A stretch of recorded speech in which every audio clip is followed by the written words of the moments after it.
You are one of a kind. You have certain gifts, you have certain perspectives, you have certain viewpoints that the world needs. And you being here as part of the collective consciousness is not an accident. You are here to contribute. There's no wasted energy in this ecosystem that we call reality. But a lot of times we get stuck. We get stuck with holding our gifts because we've been hurt or, we've learned that it's easier to get along when we don't share certain things. And so we create these blockages around ourselves that prevent us from sharing those unique gifts with the world. But when we are brave enough to overcome those obstacles, it results in the expansion of consciousness. It results in people getting to see what's possible through us. And so in today's video, I want to talk about the things that keep us from doing that, the things that keep us from opening up, from feeling like we have a green light to deliver our gifts to the world in our own unique way. And truly, the fact that we came through the miracle of birth into a body, a soul inhabiting a body, is all the green light we need to be our unique selves. And so the three things that stop us from doing that, I'll talk about the first one, which is the need to be understood, right? If we think about the trailblazers of the world, the people that introduce new ways of seeing things, new ways of doing things, no one understands what they're doing at first. So seeking out understanding, although it's this visceral human need that we have to feel close to people, stops us from exposing the truth of who we are. But when we overcome the need to be understood, we remove this invisible barrier and we just share who we are without expectation. And I think the need to be understood, expecting people to understand us, can really tie us up in never really getting off the starting block of the race, right? Because we're so busy trying to push our narrative that we have, get people to see the vision the way that we do. But sometimes people won't be able to see the vision until you paint the picture. And you can't hold your paintbrush trying to describe to somebody what you're trying to paint and expect them to see what you see. It's never going to happen. There's no human being on earth in this 4D experience that's ever going to fully understand your inner workings and who you are. And a lot of times people have a hard time understanding our point of view. But the way that we overcome that is by being bold enough to push past that need and just paint that picture, just do that thing, just provide that perspective without the expectation of being understood at first. The second thing that trips us up is the need for approval. So it kind of ties in with the need to be understood, but sometimes we're looking for people to look at us and say, you're okay. Now, the only way someone would be able to do that is, number one, to be solid in themselves, because typically people aren't really seeing us. They're projecting onto us whatever it is that they're trying to justify in their own reality. But in order for them to say you're okay, there has to be a template, right? When you're checking, let's say like you're looking at a factory with quality control, in order to say, let's say you're making rubber bouncy balls, you look at one as the model, and then everyone after that has to be exactly the same or meet these specifications, right? So there's all this sameness that comes with approval.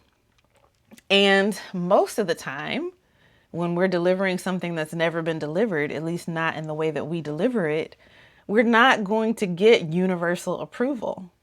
What we're going to get is the select few people that needed what we have being exposed to the possibility that things could be different or that things could be new. They're getting something refreshing, and you have to bypass approval in order to share that with the world.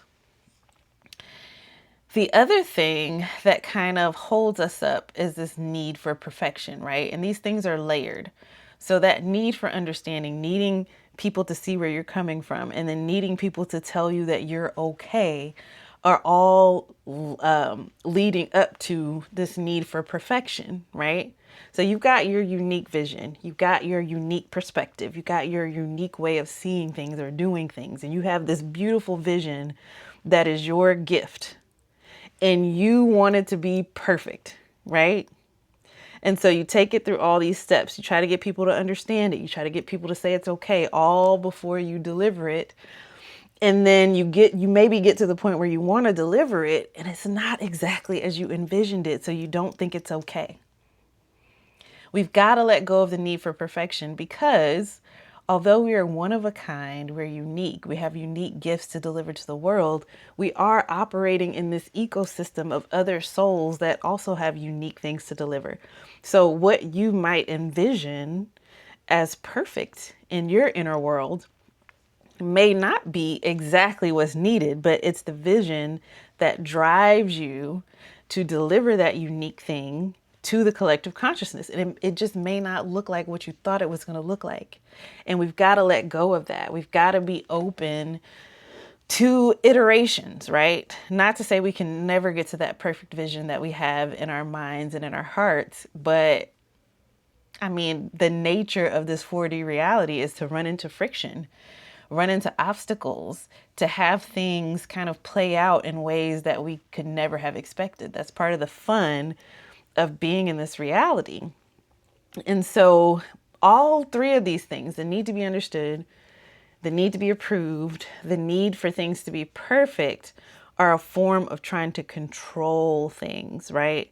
Trying to control outcomes, trying to control people's thought processes, trying to control people's view of you and whether or not they think you're okay, trying to control the outcomes because you need this thing to be perfect. Meanwhile, you're stifling out any opportunity for creativity to bloom, for innovation to bloom, for the beauty of imperfection to show itself. And if we look at nature, everything in nature is mathematical, right? Everything has a science to it, but everything is slightly imperfect. We never quite get to that perfect place in anything. If you look close enough, you'll see defects in everything that you look at. And so letting go of that need for perfection and just allowing the gifts bubbling up inside of you to manifest naturally and to flow creates beauty. And it also leaves room for kind of creating synergy with other beings that also have unique gifts to share. I'm speaking from experience. I am a control freak. And, you know, in my 44 years of life, I've been slowly uncovering and letting go of that need to control. That need to control for me came before I could remember. And because I've been so diligent in making sure I communicate so clearly so that I make sure people understand me, or that I present myself in certain ways so that I can increase my chances for approval, or that I push for perfection, it's given me results. It's allowed me success in some areas, but it's allowed me success on other people's terms, or success in a safe way that doesn't challenge the norm. And as I let go of the need to be understood, the need to be approved of, and the need for things to be perfect, I'm discovering the beauty of who I truly am. And life has a way of teaching you these lessons, right? The life that I have today is not the life that I envisioned at all, but it's much more beautiful. And sometimes we can be inspired to a certain type of perfection by what we think we see, right? So, you know, maybe we think perfection is having a long marriage with your high school sweetheart and 2.5 kids and making a certain salary. But when we get close up on those situations, we see that there's no perfection, right? There's no such thing. Even someone who has all of those things, if we look closely enough, they're dealing with some sort of imperfection, or there's still lessons to be learned. And so when I started letting go of that need to control and trusting the universe to guide me to painting the most beautiful picture of life, beyond what I could even imagine, beauty started to emerge. New pathways started to emerge. And me taking roads less traveled, me not being bound by the need for people to understand what I was doing, but to really focus inward. And I understand why I'm doing something and whether it aligns with my personal values has made me someone that people come to now. It's given me so much wisdom. It's allowed me a peace that surpasses all understanding because the life that I'm creating reflects the uniqueness within me. And I am not bound by anything. I am free.